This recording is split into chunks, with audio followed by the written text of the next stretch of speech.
टिटवी हा पक्षी भारतात जवळपास सगळीकडे आढळतो। या पक्षाचे वैशिष्ट्य म्हणजे हा पक्षी असूनही झाडावर बसत नाही। प्राचीन धर्मग्रंथात असे भाकीत आहे की टिटवी जेव्हा झाडावर बसेल तेव्हा जगाचा विनाश होईल, म्हणजेच हा पक्षी झाडावर बसतच नाही। पायांच्या विशिष्ट रचनेमुळे टिटवीला झाडावर बसता येत नाही। ती जमिनीवरच तुरुतुरु चालते, जमीन उकरून त्यात अंडी घालते। टिट टिट ट्विटीत असा आवाज काढून उडताना संकटाचा थोडा जरी संशय आला तरी ती इतरांना सावध करते। टिटवी या पक्षाचा आवाज अशुभ असल्याची अंधश्रद्धा महाराष्ट्रासोबतच देशातील अनेक राज्यांत आहे। टिटव्यांचे ओरडणे मात्र कोणत्याच अंगाने अशुभ नसते, ती केवळ एक अंधश्रद्धा आहे। टिटवी या पक्षाबद्दल अनेक अंधश्रद्धा पसरल्या आहेत। टिटवी किंवा लाल गाठीची टिटवी, ताम्रमुखी टिटवी, रामटेहकरी किंवा हटाटी हा एक पक्षी आहे। याला संस्कृतमध्ये टिट्टिभक किंवा कोयस्टिक म्हणतात। इंग्रजीमध्ये याला रेड वाटल्ड लॅपविंग असा शब्द आहे। टिटवीचा समावेश कॅरॅड्रिफॉर्मिस गणाच्या कॅरॅड्रिइडी कुलात होत असून त्याचे शास्त्रीय नाव फॅनेलस इंडिकस आहे। याला रक्तमुखी टिटवी असेही म्हणतात। टिटवी हा पक्षी सुमारे 33 सेंटीमीटर आकाराचा असून याची चोच लाल व डोके, गळा, छाती काळ्या रंगाची, त्याखाली पोटाकडे पांढरा रंग, तर पाठीकडून पंखांपर्यंतचा भाग तपकिरी रंगाचा, पाय लांबट पिवळ्या रंगाचे असतात आणि यांची मुख्य ओळख म्हणजे दोन्ही डोळ्यांजवळ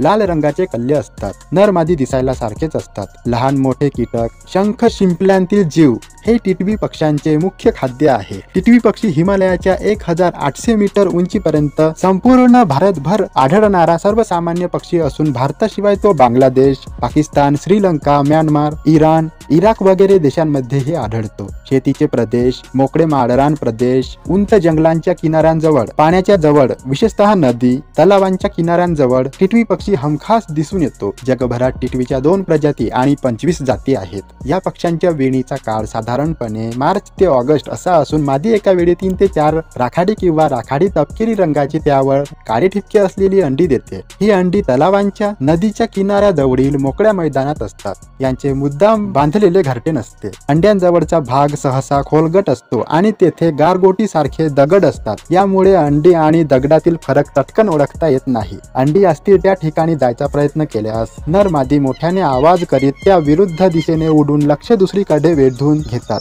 महाराष्ट्र पठारी प्रदेशात यांची घरटी मुरमाड जमीन किंवा मोरंड मातीच्या जमिनीवर उघड्यावर असतात। त्यांची घरटे बांधण्यासाठी ते चिंध्या, गवताच्या काड्या, विशेष म्हणजे काळ्या करड्या रंगाच्या गुडगुडीत गारगोट्यांचा आणि दगडांचा उपयोग करतात। असे म्हणतात की जेव्हा जेव्हा टिटवी जमिनीवर अंडी घालतो तेव्हा त्याला फोडण्यासाठी रहस्यमयी दगड पारसचा उपयोग करतो। पारसने लोखंडाला स्पर्श केला तरी त्याचे सोने होते असे म्हणतात, पण वास्तविक असे काही नसते। जेव्हा पिल्लं काळी, कबरी आणि भुऱ्या रंगाच्या केसांची होतात तेव्हा पाणी पिण्यास लायक झाल्यावर टिटवी त्यांना घरट्याच्या बाहेर काढते। किडे, कीटक आणि भक्ष्य शोधण्यासाठी लागणारे शिक्षण देते। विशेष म्हणजे टिटवी पिल्लांपासून विशिष्ट अंतर ठेवून दूरवर असते। ती सतत पिल्लांवर जागत पहारा देत असते। एखाद्या वेळी कुत्रा किंवा इतर प्राणी त्यांच्या जागी आले तर टिटवी त्यांच्यावर झडप घालते, तेव्हा तिच्या ओरडण्याची तऱ्हा विचित्र असते। शास्त्रात म्हटल्याप्रमाणे टिटवीला इतरांच्याही मृत्यूची चाहूल लवकर लागते, म्हणून तिच्या ओरडण्याची भीती वाटते, परंतु इतर वेळी तिचे ओरडणे तितके भयानक नसते।